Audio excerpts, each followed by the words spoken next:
Assalamualaikum warahmatullahi wabarakatuh.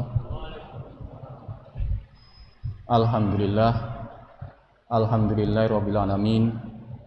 Arsala rasulahu bil huda wa dinil haq liyudhhirahu 'ala dini kullih. Asyhadu an la ilaha illallah wa asyhadu anna Muhammadan 'abduhu wa rasuluh. Allahumma shalli 'ala Muhammad wa 'ala ali Muhammad, amma ba'd. Bapak Ibu hadirin sholat tarawih Masjid Manarul Ilmi yang kami muliakan, syukur alhamdulillah kita hingga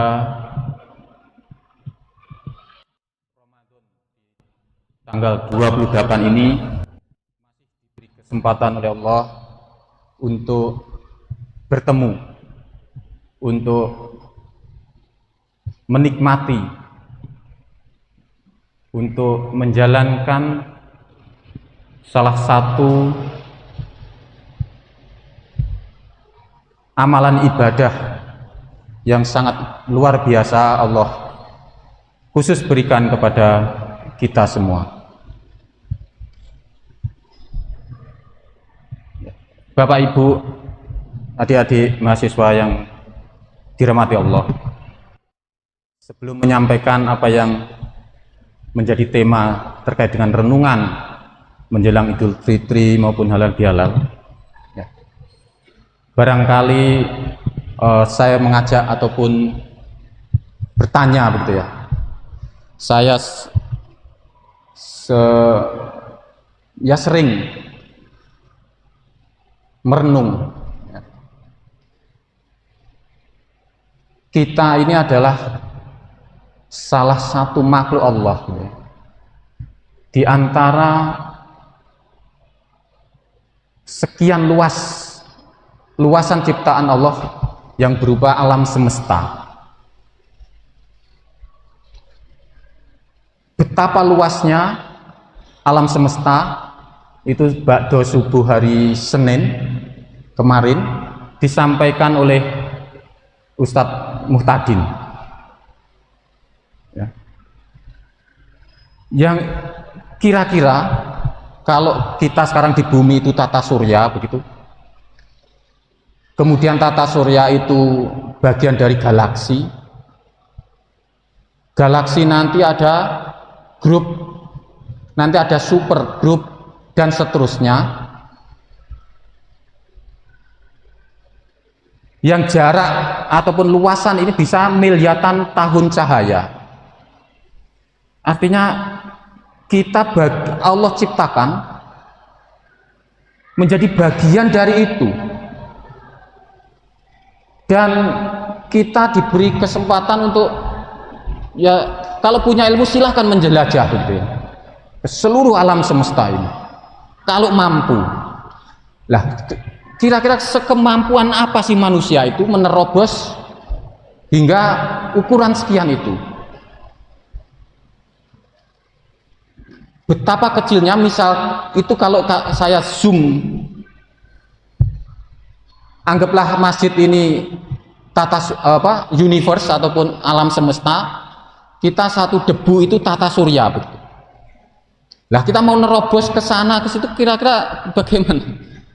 Ya, betapa Allah menciptakan kita ini berarti tidak main-main, di mana makhluk yang namanya manusia diberi akal. Berarti Allah punya maksud yang tidak main-main dengan menciptakan kita.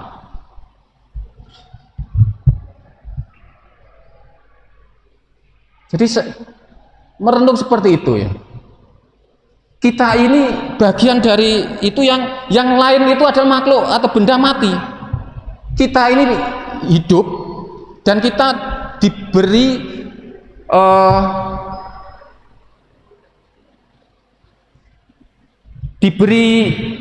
tugas oleh Allah untuk sebuah khilafah. Lah, pertanyaan saya juga bertanya, apakah ada makhluk selain manusia, ataupun adakah seperti kita ini di tata surya yang lain, di galaksi yang lain begitu? Pertanyaan itu kadang muncul. Karena saking luasnya. Kalau toh ada, boleh jadi tidak bisa saling bertemu. Karena untuk menempuh jarak itu miliaran tahun cahaya. Belum tercipta oleh manusia. Ya, maka di antara jawaban yang saya temukan, kita itu diciptakan hanya oleh Allah, ya. Wa ma khalaqtul jinna wal insa illa liya'budun. Kita diciptakan oleh Allah itu untuk beribadah. Ternyata jawabannya mulai dari alam ruh, alam kandungan, kemudian lahir, nanti alam kubur, alam barzakh, pembalasan, surga dan neraka. Kita punya titik akhir Bapak Ibu. Tujuan hidup kita beribadah untuk mencapai apa? Supaya kita, insya Allah kita semua nanti akan bertemu di surga Allah Subhanahu wa Ta'ala. Amin. Jadi tujuannya itu jelas. Saya tidak bisa membayangkan apabila ada orang hidup tidak mempunyai tujuan yang jelas. Dengan berbagai fenomena-fenomena apa yang dia pikirkan. Kalau kita sudah jelas, kita untuk beribadah. Oleh karena itu juga saya merenung, disampaikan makna la ilaha illallah Muhammad Rasulullah itu timbangannya lebih berat daripada dunia dan seisinya. Kenapa? Apabila kita sudah di alam kubur, kita tidak bisa ngapa-ngapain. Seandainya sekian detik atau bahkan satu hari kita sebelum meninggal, kemudian diberi emas satu gunung, kira-kira jawaban kita apa? Pasti menolak, karena kita sudah tahu satu hari lagi kita meninggal misal. Maka diberi emas satu gunung, dua gunung, bahkan emas sedunia ini kita tidak perlukan. Tidak perlu sama sekali. Karena apa? Karena itu nanti tidak ditanya oleh Allah. Karena itu bukan bekal yang sesungguhnya.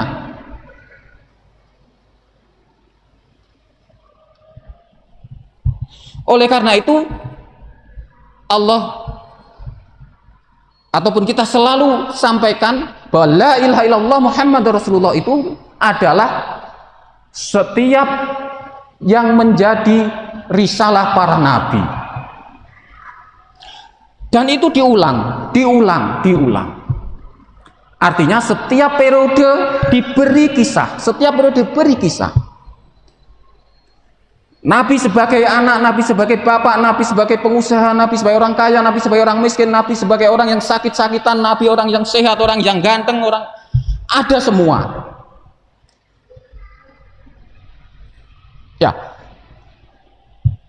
itu yang sering saya renungkan. Artinya semua itu Allah berikan.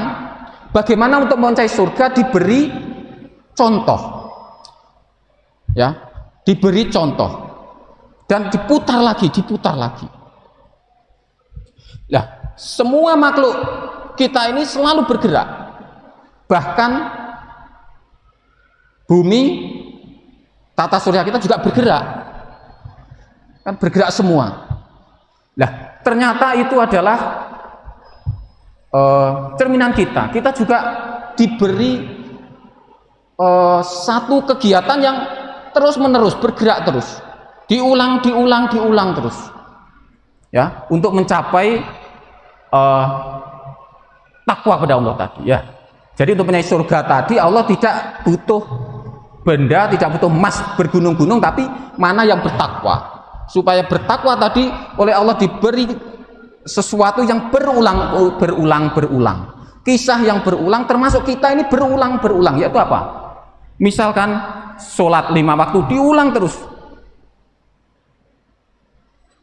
puasa Ramadan diulang terus. Tujuannya apa? Supaya terbiasa, sehingga itu membentuk karakter.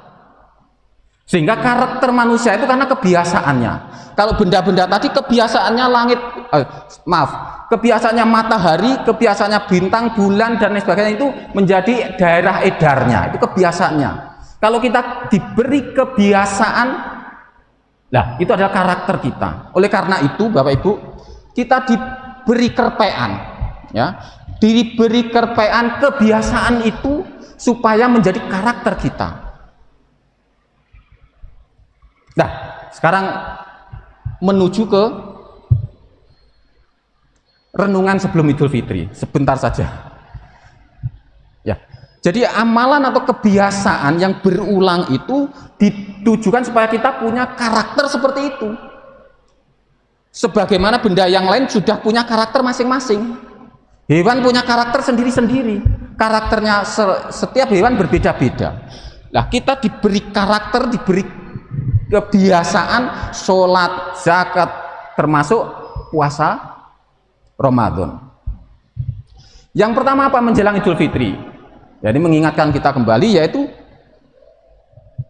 di 10 hari terakhir kita perbanyak iktikaf, memohon ampun kepada Allah Subhanahu wa taala. Itu supaya menjadi karakter kita.